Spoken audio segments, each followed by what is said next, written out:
el diablo estará en los detalles porque el acuerdo general es que se reduce de 48 a 40 horas las laborales a la semana. No queda en los textos estos 2 días obligatorios de descanso como lo pedía la oposición. Es otra presión más quizá para los empresarios, pequeños empresarios. Tienen a un SAT que está más vigilante. Pero la productividad, ¿qué? Porque México también es uno de los países que tiene peor productividad de la OCDE. El problema, digamos, el gran elefante en medio de la sala es la informalidad, ¿no? Los patrones, al tener tanta carga social, laboral, salarial, pues lo que hacen es recortar personas, les pagan su liquidación, etcétera, y después los recontratan quizá, pero con un esquema informal. Se nacionalizó el litio y entonces creó esta empresa Litio MX y demás, pero pues no hemos visto mucho de esa empresa. Sale Ebrard y dice, bueno, pues litio está entre los minerales críticos que México todavía no tiene a la mano, pero ahora los minerales críticos yo creo que van a jugar un rol relevante en el momento de que se revise el tratado comercial. Economía, negocios, finanzas, política. Lo que necesitas saber para tomar la mejor decisión en el SEO Podcast. Bienvenidos al episodio número 25 del SEO Podcast. Hoy nos acompaña Miguel Moscosa, coordinador editorial del SEO. ¿Cómo estás, Miguel? Muy bien, Mario. Muchas gracias. Gusto saludarte. Qué bueno que estás por acá. Pues a ver, 3 temas importantes para arrancar la semana. Uno es el de la jornada laboral de la semana, de 48 a 40 horas, que es una reforma que, por cierto, se había aplazado desde la legislatura anterior, desde el gobierno del expresidente López Obrador. Lo fueron pateando un poquito los empresarios, los sindicatos, los propios legisladores. Finalmente se abordó, el acuerdo general es que se reduce de 48 a 40 horas las laborales a la semana. No queda en los textos estos 2 días obligatorios de descanso como lo pedía la oposición, pero lo que dicen en Morena es que básicamente pues, que en la práctica es como debe funcionar y que los patrones junto con sus sindicatos y los propios trabajadores pues tendrán la posibilidad de negociar cómo hacen sus horas de trabajo, ¿no? Pero era una deuda histórica que le viene bien a los trabajadores, a las centrales obreras. No sé qué tanto le venga bien a los patrones, que ya trae mucha carga laboral, ¿no? ¿Cómo lo ves? Sí, a ver, va a ser un acomodo paulatino de 2 horas por año a partir del próximo. Esto va hasta el 2030. Hasta 2030 ya van a ser las 40 horas, se supone. Lo que pedía la oposición, las organizaciones sindicales, etcétera, era que fuera muy explícito en esta nueva ley, que dijeran que son 2 días de descanso, pero como bien mencionas, pues ya dependerá de las empresas el que sí le digan a sus colaboradores que tienen o tendrán 2 días de descanso, pero a ver ya cómo funciona en la práctica en cuanto empiece a tomar forma esta reforma de las 40 horas. Me decía justo hoy en la radio, fíjate, Tereso Medina, que está ahí en la CTM, que de hecho se perfila para ser el nuevo líder, el nuevo secretario general de esa central de trabajadores, que el detalle, ahora sí como dicen, el detalle estará, el diablo estará en los detalles, porque como cualquier ley o reforma que se hace legal o constitucional, tiene una legislación secundaria, ¿no? Que son las reglas con las que va a funcionar y a implementar esa reforma, y él dice que ahí va a estar muy interesante el tema, el verdadero tema de discusión con los trabajadores, con los sindicatos y con los patrones, en cómo se implementan, por ejemplo, este tema, ¿no? De los 2 días obligatorios, porque muchos patrones dicen, pues tenemos que trabajar los sábados, ni modo que los sábados no se trabaje, por ejemplo, en las fábricas que tienen que estar produciendo 24 por 7, por 7 días, ¿no? Sí, a ver, eso, lo de las horas extra, hasta 12 horas extra también en lo que se permite, que igual, como mencionas, ya es otra presión más quizá para los empresarios, pequeños empresarios que dominan en el país, ver cómo se ajustan en cuanto a estas nuevas jornadas laborales, y ellos se van a tener que ver obligados a contratar a más personal, pues es un reajuste del mercado laboral y ver cómo se va dando hacia adelante toda esta parte. Sí. Ahora, a ver, vamos a hacer un recuento y sin querer ser el abogado del diablo, hablando de que el diablo está en los detalles de los empresarios, ni mucho menos, porque yo creo que muchas de las reformas laborales que se han hecho desde el sexenio pasado al actual, incluido el tema del salario mínimo, que no es una reforma, sino un acuerdo con los patrones, con los sindicatos y con el gobierno, eran deudas históricas laborales que creo que esas conquistas se han logrado por gobiernos de izquierda, o llámenle de la ideología política que sea, pero sí ha habido estos compromisos, sí han existido estos compromisos para ir saldando esa deuda histórica con los trabajadores. Y yo eso estoy de acuerdo, pero hablando de que no quiero ser abogado del diablo de los empresarios, les han cargado mucho la mano, ¿no? Porque, a ver, vamos a hacer el recuento de qué es lo que se han tenido que apretar el cinturón para darle a los trabajadores en temas de las contribuciones que hacen a las AFORES, ¿no? Ujú. También las vacaciones, que prácticamente se duplicaron, ¿no? El número de vacaciones. Sí. ¿Qué otra cosa? Bueno, los salarios que están aumentando de forma importante cada año desde que arrancó el sexenio de Sí, López ahorita Obrador, ¿no? ronda 300 pesos el mínimo, que son como 9,000 pesos mensuales. Sí. ¿Cuáles otras conquistas, digamos, Pues de yo los creo trabajadores que... en estos sexenios? En este último sexenio. Pues ganadores, bueno, desde el lado de los trabajadores, pues yo creo que resaltaría esas, pero también del lado de las empresas que deben de estar más, o sea, tienen a un SAT que está más vigilante, Sí, que también sí, es sí, una sí. presión para las Sí. empresas, pero yo destacaría en cuanto a victorias o triunfos Victorias de los trabajadores en detrimento pues, de los patrones, ¿no? Porque los Sí. patrones tienen que cargar con más dinero que tienen que abonarle a las cuentas individuales de las AFORES como participación, que también eso ha sido gradual. El tema de las vacaciones, pues tienen que absorber mayores costos. Sí. El tema de los aguinaldos, ¿no? El PTU, este famoso pago de utilidades, ¿no? Ujú. Que también ya está muy bien regulado en la ley y se tiene que otorgar a los trabajadores. El Sí, pago y que de también utilidades. está ahí esa parte de un poco en la congeladora del aumento al aguinaldo, que nada más surgió como una idea, pero creo que no ha trascendido más allá Pero que pues ahora de sí una que idea. ya con esos, ¿no? Porque el salario mínimo, pero que es un efecto faro porque se refleja en los salarios generales, ¿no? Sí. Del país. Y en lo que ya decíamos de las AFORES. El tema yo creo que también podemos agregar la seguridad social, ¿no? Por ejemplo, estos trabajadores de las aplicaciones, ¿no? De entrega de pedidos, de transporte, etcétera, Sí. las que conocemos y que utilizamos, que hayan pues obligado a los patrones, en este caso empresas internacionales, a cotizarlos en el Instituto Mexicano del Seguro Social y a darles una cobertura de social, ¿no? Sí, a darle seguridad. De Seguridad hecho, social. cuando en diciembre pasado la presidenta Claudia Sheinbaum y el secretario del Trabajo Marat Bolaños empiezan ya a poner sobre la agenda la reforma de las 40 horas, daban las cifras de cuántos mexicanos trabajan más de 40 horas a la semana y de 41 a 48 horas están 8.6 millones de mexicanos, de 49 a 57 horas a la semana 2.8 millones de mexicanos y más de 58 horas a la semana 2.1 millones de mexicanos. O sea, sobre esos trabajadores habría un poco pues, de mejora en cuanto a su carga laboral a la semana. Pero, pues sí, a ver, creo que el gran pendiente o a lo que tendremos que estar más atentos es ver esto de los 2 días de descanso. Y es una reforma que se va a discutir, ya se aprobó en el Senado. Y estos días sale el coordinador de los diputados de Morena, Ricardo Monreal, a decir que la van a discutir a partir de la próxima semana. Y a ver si le hacen algún ajuste o ver cómo transita ya en la Cámara de Diputados. Sí, justo este lunes en las redes sociales del CEO, en el Instagram, tenemos esta publicación, una infografía interesante que es con datos de la OCDE sobre que México está entre los países que más trabajan y menos ganan, ¿no? 2,308 horas anuales trabajadas con un salario anual promedio en dólares de 20,423. México es de estos países que más trabajan, que obtienen menos salario promedio, es de los más bajos de América Latina, según la OCDE. Y bueno, pues esto abona a esta demanda de los trabajadores, de los sindicatos, de las centrales obreras de trabajadores, y pues va en detrimento también de los empresarios que también, digo, creo que legítimamente pues buscan mantener, digamos, el status quo, ¿no? Sí. Para evitar que le pegue a sus márgenes, utilidades, ingresos y en su viabilidad económica. Sí, y también ver este tema tan sonado de años de la productividad en México Sí. que prácticamente está estancada, ver cómo cómo Que evoluciona. tú le dices eso al secretario del Trabajo, a los de Economía, etcétera, y te dicen, no tiene que ver.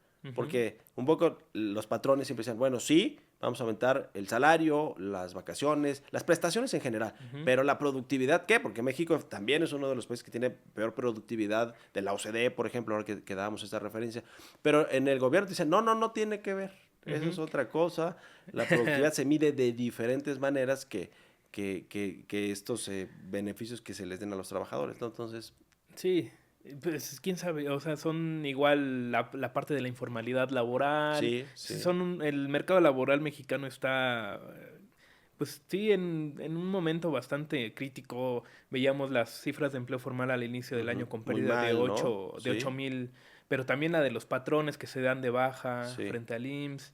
O sea, sí hay una evolución bastante interesante del mercado laboral mexicano. sí, sí. Es todo un asunto porque, como bien lo dices, Miguel, el problema, digamos, el gran elefante en medio de la sala es la informalidad, ¿no? La Sí. informalidad que además está poco medido, ¿no? A mí de pronto, cuando me dicen, y yo creo que eso lo tienen calculado algunos gobernantes, o pienso yo que el expresidente López Obrador, que cuando se hacen los cálculos del INEGI o del Banco de México, pero sobre todo el INEGI del Producto Interno Bruto, de cuánto está creciendo, de todo, cómo se mueve la economía, pues la mayoría, aunque el INEGI obviamente toma la economía informal, la toma en cuenta para hacer las encuestas y los Ujú. análisis, las estadísticas, la realidad es que mucho de eso seguro no se contabiliza, ¿no? Entonces Sí. pienso yo que cuando el PIB está creciendo 0.7%, pues en realidad está creciendo a lo mejor lo doble real, pero no está contabilizado porque hay tanta economía informal que eso, digamos que quienes hacen las encuestas, los análisis y Ujú. la estadística, no logras, digamos que presentar todo eso en una gráfica, ¿no? O sea, Sí, en un dato del PIB, por sí, ejemplo. de hecho hay estadísticas del propio INEGI que mide como tal la economía informal, o sea, Sí. no tanto, no solamente Que es difícil porque pues es más de estadística, ¿no? O sí, sea, del mercado ujú, laboral, de la informalidad, sino también del valor agregado bruto, creo que le llama el INEGI. Y a veces, digo, creo que todavía no hay cifras del 2025, pero sí ha habido años en los que crece más incluso que la economía total, sí, como lo mencionas. De 60 millones de mexicanos que están ocupados, o sea, 30 millones están en la informalidad. sí. Y a ver cómo evolucionan estas 40 horas. Sí, porque lo que se dice es que los patrones, al tener tanta carga social, laboral, salarial, pues lo que hacen es recortar personas, Ujú. les pagan su liquidación, etcétera, y después los recontratan quizá, pero con un esquema informal, ¿no? Sí. Entonces, digamos que lo que dicen es que tanta carga social lo que va empujando a los patrones, pues es a la informalidad, que es justo lo que no queremos, ¿no? Ese Ujú. círculo vicioso, queremos cambiarlo y hacer que sea un círculo virtuoso, ¿no? Y que haya más formalidad, mejor empleo, mejor remunerado, pero de pronto esto suena como el mundo ideal, ¿no? Es difícil que se empaten Sí. tantas indicadores y tantas Y, características. sí, y de alguna manera dices, sí, es positivo que se trabaje en este tipo de reformas. Yo lo veo bien que sea algo gradual, 2 horas a partir del próximo año, de 2027, porque igual voces de la oposición decían, no, pues si ya van a ser las 40 horas a la semana, pues que ya sea, ¿no? O sea, tan pronto como el próximo año. Pero Sí. si es algo gradual, a ver si se puede ir ajustando sobre la marcha y ver cómo evoluciona el mercado laboral, que también va demandando distintas cosas, nuevas tecnologías, cosas así, de Ujú. formación de capital humano que ofrece México para las empresas.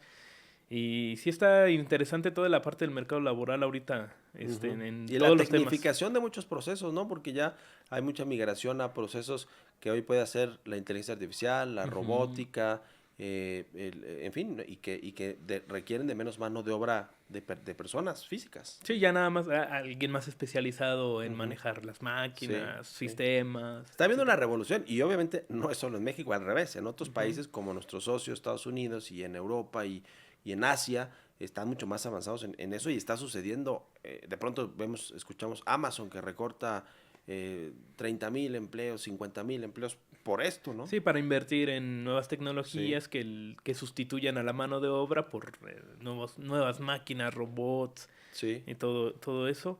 Pero igual, digo, ya hay muchas fábricas en el sector automotriz que incluso ya hasta tienen las están luces muy apagadas. robotizadas. Ajá, las luces ya ni tienen luces porque ya está todo ahí automatizado. Ves a los robotsotes ahí Sí, manejando, ensamblando los sí, sí, autos sí. y ya nada más están supervisando los Los ingenieros. ingenieros. Vamos a pasar a otro tema que igual tiene que ver algo con la parte laboral, porque viene la renovación del TEMEC, ya se terminaron estas mesas de trabajo con empresarios, con sector público, con autoridades locales, estatales, en fin, todo lo que hizo la Secretaría de Economía de cara a lo que va a ser a mediados de año en julio, la revisión del TEMEC.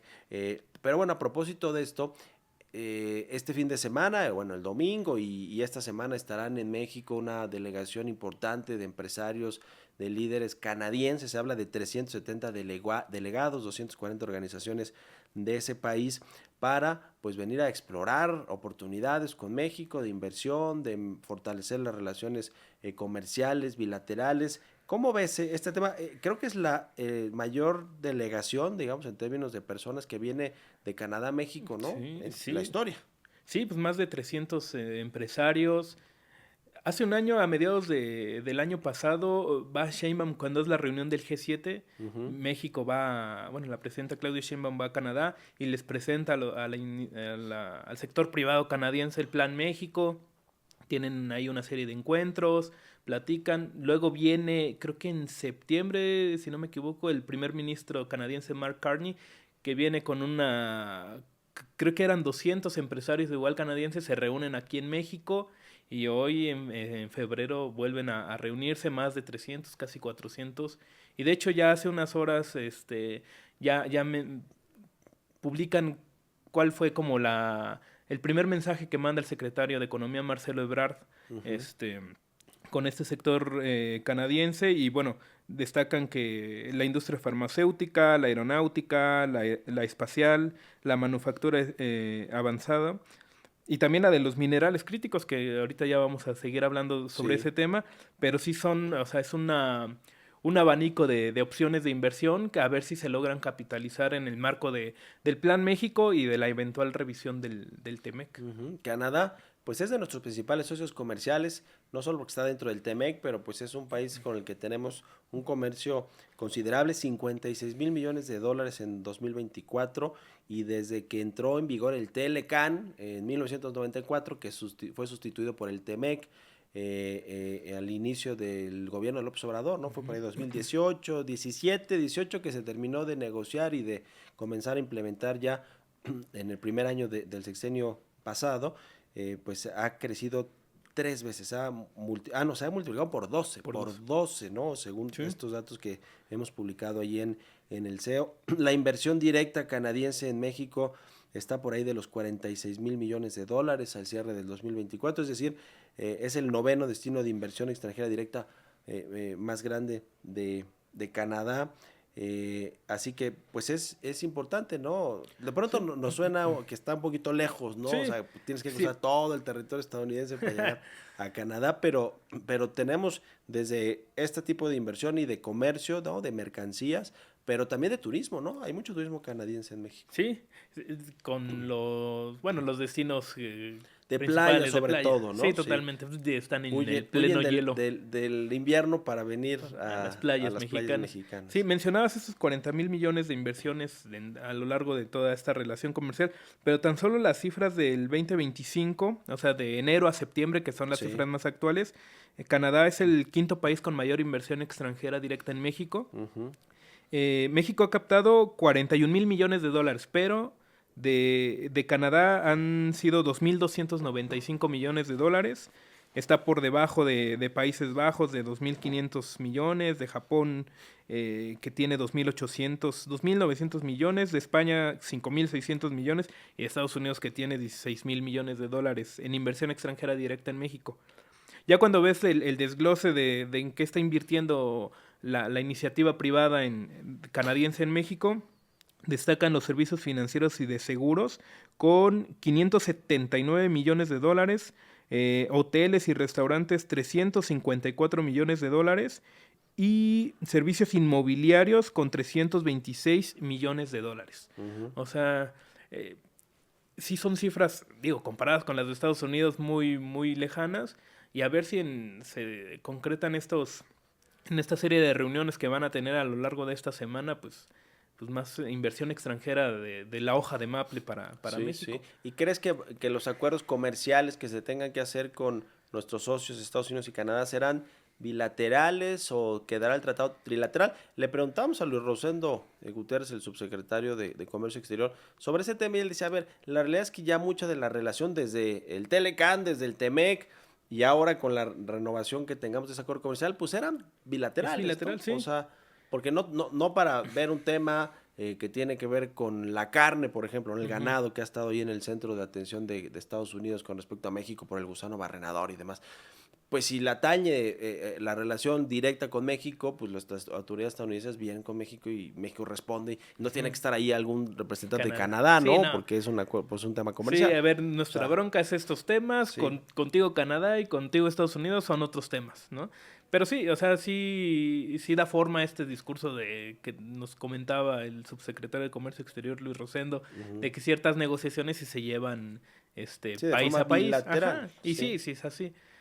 Con Canadá el tema de los lácteos es algo ahí como Sí. pendiente entre ambos países. Sí.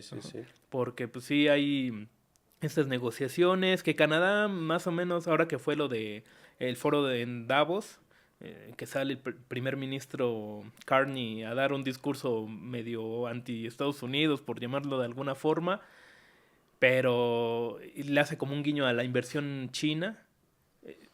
Sale Trump, da un manotazo así como de, bueno, les vamos a imponer aranceles, porque incluso Trump los deja como a un lado según en las negociaciones para el TEMEC, pero para concentrarse según con México, Estados Unidos, pero siempre Canadá está jugando un rol un poco más confrontativo con Estados Unidos y México ha sido más cauteloso en ese sentido. Sí, ha sido, pues ha jugado sus cartas como tiene que jugarlas y creo que lo ha hecho bien. Lo que presumen mucho ahí en economía y en esa subsecretaría de Comercio Exterior es que México, de todos los países que tienen relación con Estados Unidos y a los que se les impusieron aranceles, es el que tiene menos aranceles, por lo tanto el más beneficiado, y eso le permite ser competitivo. Bueno, eso es lo que dicen. Sí, y tanto México como Canadá son los principales socios de Estados Unidos, pero sí con Canadá, como dices, a veces lo vemos muy lejano, y sí, es que la relación comercial pues no está tan estrecha pues como con Estados Unidos, que el 80 y tantos % de las exportaciones de México van a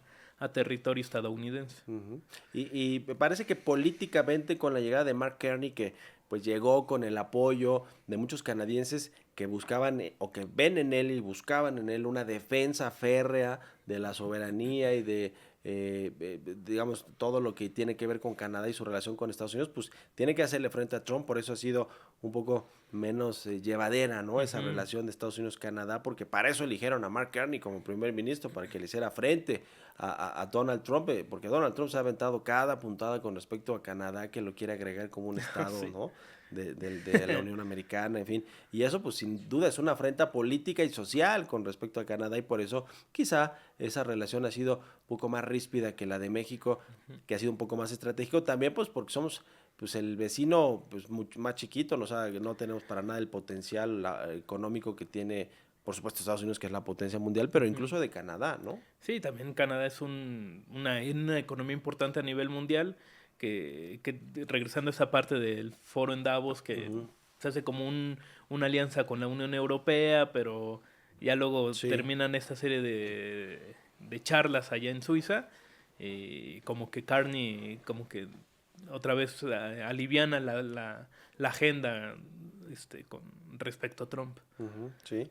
Y vamos a pasar a otro tema que también cruza por los asuntos de comercio, de cómo está la geopolítica mundial con respecto a temas prioritarios que tienen que ver con este asunto de los minerales críticos, que antes les decían minerales raros, pero bueno, como que el término se dejó en minerales críticos, y que algunos de estos, vamos a ver cómo suena, nos suena el zinc, la plata, el plomo, el grafito, el flúor, el cobre, la varita y el antimonio, que son minerales que produce México, y que por eso la Secretaría de Economía está haciendo acuerdos también con otros países grandes productores de estos minerales, porque pues los puso en el centro del debate Estados Unidos con el asunto de Groenlandia y con toda esta estrategia geopolítica que tiene Trump de pues concentrar la producción de esos algunos de estos minerales que son muy importantes para la producción de tecnología, ¿no? Es decir, de microprocesadores, de chips, de baterías de litio, todo esto, ¿no? Sí, y son críticos. Bueno, la semana pasada que va el secretario Marcelo Ebrard a la conferencia de la presidenta Sheinbaum, y empiezan a decir que son críticos porque pueden en algún momento interrumpirse su proveeduría a un país que no tiene esos minerales, ¿no? Por decir, en el caso de México, los que no tenemos o que son muy escasos son 13, y ahí van. es el aluminio, el cadmio, cobalto, cromo, germanio, el iridio, litio, níquel, paladio, platino, tantalio, titanio y vanadio. Ok. Entonces ahí en esa lista que suena el litio, y escuchábamos hace unos años que el litio va a ser lo que va a impulsar la economía mexicana, y entonces dicen, a ver, sí tenemos litio, pero es un mineral que todavía tenemos como a la mano, Ujú. entonces todavía necesitamos de litio para ciertas industrias de la manufactura, etcétera, y se vuelven críticos porque en algún momento se pueden ver, repito, interrumpidos, y ahí nos decía el subsecretario Luis Rosendo que quieren llegar como a acuerdos con países con los que no se tiene tratado, para evitar represalias de que un país que nos provee a México ciertos minerales que tomen como represalias de, me impusiste aranceles, pues te dejo de mandar este mineral. Entonces, desde el gobierno de México buscan como un acuerdo para tener como el abastecimiento de este tipo de minerales críticos. Sí, sí. Yo decía el caso de Groenlandia, donde hay muchos de estos minerales y lo que pelea a Trump y en su momento ya logró ahí algún acuerdo con el gobierno danés y demás para ya no estar con esta bandera de que queremos que sea de Estados Unidos el territorio de Groenlandia, pero tiene que ver con esto, ¿no? Con el asunto de minería y de estos minerales que no le querían abrir la puerta, por ejemplo, a potencias con las que trae pleito casado Estados Unidos, que es China, para que ellos echen mano de estos minerales y puedan construir lo mismo tecnología de la que usamos en estas cosas, en los teléfonos celulares y en las baterías, pero para construir bombas atómicas, por ejemplo, ¿no? O sea, Sí. cosas más sofisticadas. Sí, o sea, es una gama de productos que requieren de este tipo de productos que te da la naturaleza, por llamarlo de alguna forma, y que a veces le cuesta a cierto país producirlos más, como Sí. cualquier Sí, otra como materia cualquier prima. otro commodity, ¿no? Ajá. Hablando más en términos financieros. Sí, y también va en contra de China para seguirlo aislando comercialmente. Entonces, se llega a inicios de febrero, se reúne Ebrard con el representante comercial Jamieson Greer y anuncian un acuerdo de 60 días para lograr cierta creación de políticas o acuerdos en materia de minerales críticos, y a ver qué rol toma este tema en la revisión del tratado comercial. Porque pues sí, también va a ser interesante. Veíamos la parte de los aranceles, la industria automotriz, el sector energético, pero ahora los minerales críticos yo creo que van a jugar un rol relevante en el momento de que se revise el tratado Sí, comercial. que ese es el otro tema. ¿Qué sucederá ahí? Porque, a ver, quien está poniendo reglamentaciones o acuerdos globales de el uso de estos minerales con países, potencias, productores, de algunos de los que ya mencionamos, minerales críticos, pues es Estados Unidos, ¿no? Ya decíamos el caso de Groenlandia, pero Estados Unidos trae mucho esa agenda. Sí, Y es la entonces agenda. la va a imponer en la renovación del TEMEC y Sí. pues México, vamos a ver cómo le va, ¿no? Sí, pues ya la impuso, ya en estos días debe de empezar a surgir ciertas normatividades, a ver qué conclusiones se logran de este acuerdo de 60 días, bueno, estas negociaciones, a ver cómo se aterriza. Y desde el gobierno de la presidenta Sheinbaum dicen, a ver, si vamos a hablar de los minerales críticos, se debe de respetar la Constitución, nuestra soberanía, Sí. y todas las leyes o que tengamos acuerdos, normatividades en torno a estos temas de los minerales. Sí, digamos que uno de los temas que se queda allí en el tintero, con respecto al gobierno, no de nosotros porque lo hemos abordado, pero es el del litio, ¿no? Porque Ujú. se nacionalizó el litio, aunque estaba pues nacionalizado, hasta donde sabíamos era de los mexicanos, ¿no? Pero bueno, se puso la ley que era, se nacionalizó el litio y entonces creó esta empresa Litio MX y demás, Ujú. pero pues no hemos visto Pues, mucho sí. de esa empresa, no hemos sabido mucho, que No, digamos. no, y de hecho pues, te digo, sale Brad y dice, bueno, pues litio está entre los minerales críticos que México todavía no tiene a la mano. Sí, O sea, sí. todavía cuesta mucho extraerlo. La verdad, ahí sí no sé cómo esté como el proceso de producción o de Ujú. extracción para ya ponerlo en las manufacturas. Pero pues sí, México sigue dependiendo de litio, y el proyecto Litio MX, pues ahí está, nada más pues Sí. en En regla- papel, en papel, en el sí. papel. Oye, lo que sí le ha ido bien es a los otros metales, ¿no? Hablando de minería, metales como la plata, como el oro. Bueno, les fue bien en su momento, tuvieron ya su ajuste a la baja, pero el cobre y todos estos, ¿cómo les va bien a estas empresas mineras con esa especulación que se hace claramente de los commodities como los metales preciosos? Porque se van al cielo sus acciones, ¿no? El caso de pues, las El mineras que Grupo están en México, México. Grupo México, Peñoles, Frisco y otras, ¿no? Sí. De los magnates, porque estamos hablando de Germán Larrea, de Los la familia Bayeres. Bayeres, de la familia Slim, ¿no? Entonces, Sí, y de hecho, bueno, sí, esa producción sólida en 2025, ya para este año ambas empresas ven un poco menos de rentabilidad en oro y plata, pero sí, toda esta especulación que empezó sobre la debilidad del dólar, empezando por Donald Trump atacando a la Reserva Federal, los inversionistas ven dudas sobre la autonomía o cómo se puede conducir la Reserva Federal y empiezan a apostar en estos activos refugio que es el oro, la plata. sí. Vemos máximos históricos, ahorita ya se empezaron a moderar los precios de estos metales, pero sí impulsaron bastante las acciones de estas empresas en México, en Estados Unidos ni se diga Y también. el asunto es que la minería en general, pues no le ha ido tan bien porque hay muchas restricciones del gobierno, ya nos estaban otorgando permisos para La de las explotar nuevas minas. concesiones. Al revés, ¿no? Están regresando 2,000 concesiones al gobierno, Sí, una sí, cosa sí, así. Pero les va bien a unas cuantas empresas que ciertamente son una especie de oligopolio, ¿no? Porque tienen la mayoría de las minas importantes en México de oro, de cobre y de plata. Sí, en toda esta parte legal, también la parte de inseguridad desde Sí, lo no que se diga, a ver, mencionan. esto de Sinaloa que ha puesto a México otra vez de forma pues muy lamentable en el ojo público internacional, pues es el secuestro y pues asesinato de 10 mineros que trabajan en Sinaloa en una mina de una canadiense. Ahora que hablábamos de la delegación de canadienses, imagínense ese trasfondo o viene en ese momento en el que 10 mineros de esta mina, aunque hayan sido mexicanos, pero eran sus trabajadores, los secuestraron y presuntamente fue por un tema de una extorsión, ¿no? Pero digamos que la minería en general como industria, como sector, le ha ido mal por todo esto, ¿no? Inseguridad, poca apertura, ¿no? A la iniciativa privada, menos concesiones. De hecho, hace unos días publicábamos acá en el SEO que desde que entra la autodenominada Cuarta Transformación, que es con AMLO en 2018. diciembre de 2018 hasta noviembre del 2025, la actividad industrial del sector minero presenta una caída del 7%. Sí.